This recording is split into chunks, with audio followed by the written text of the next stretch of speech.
So there's a new pro meta formation that has come to light, and all I'm going to say is don't hate me, please hate the game, because this one is it's disgraceful. If you're tired of coming up against teams like this,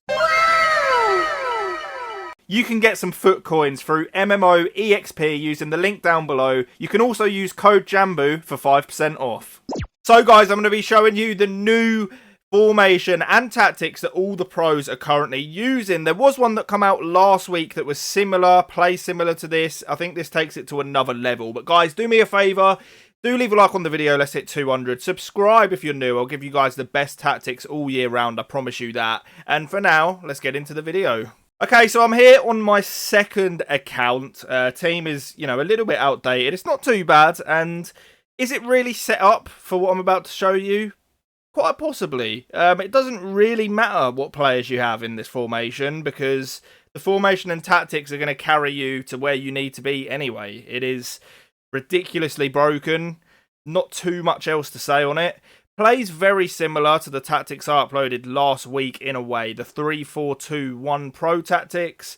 But this is a little bit different. The instructions are also important, so don't click off until you've seen them. Otherwise, this formation is just not going to work properly for you.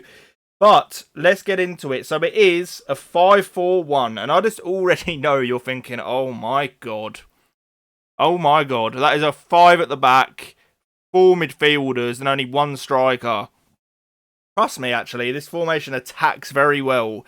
There seems to be a theme with formations this year where formations attack in like a different formation to what they defend in. And this is going to be absolutely no different. You're going to attack with numbers in this formation and then also defend in numbers as well. That's what makes it so OP. So in terms of the actual tactics, you can see them here. We've got balance, 35 on the width, 65 on the depth.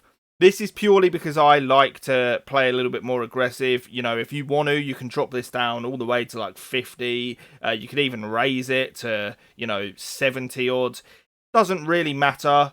The point is, just get it somewhere where you're comfortable and also how you want to play. If you're a more defensive player, you can drop this a bit. If you like to press more, you can raise it a bit.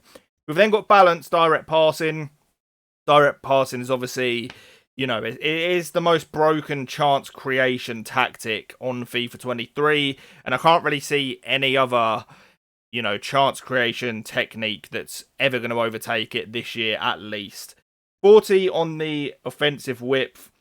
This is a very naturally, wide formation.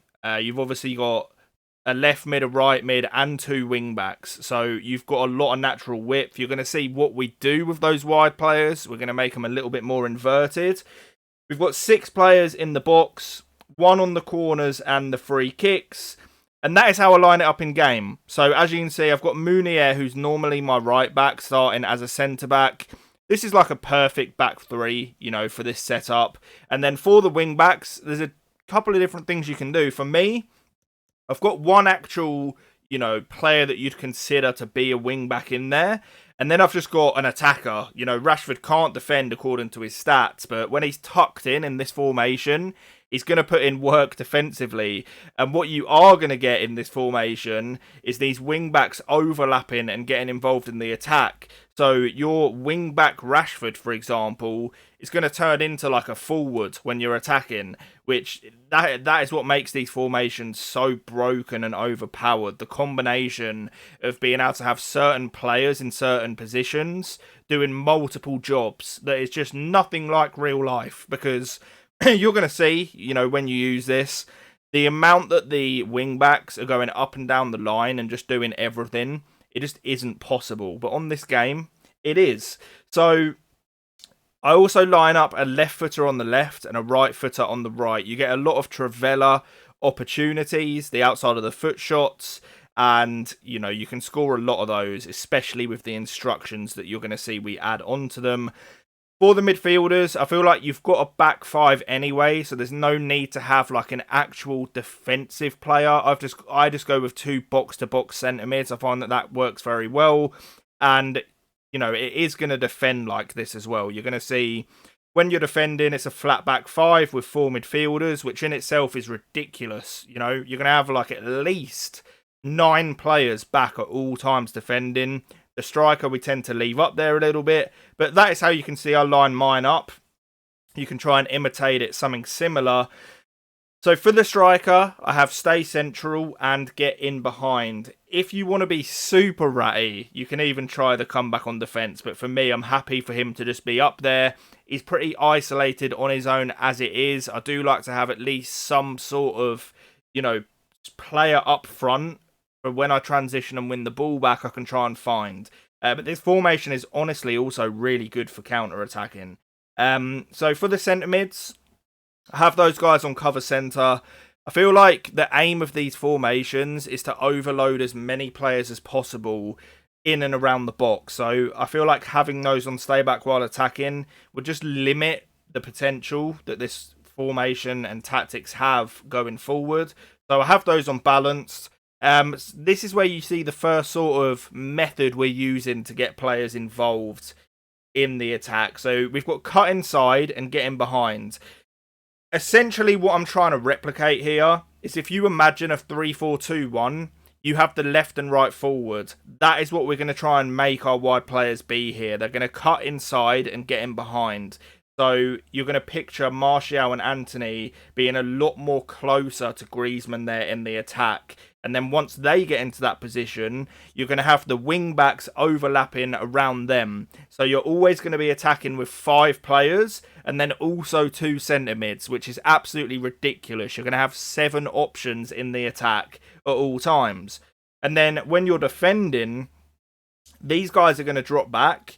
You're going to defend in a flat back 5. You've always got your 3 centre backs there.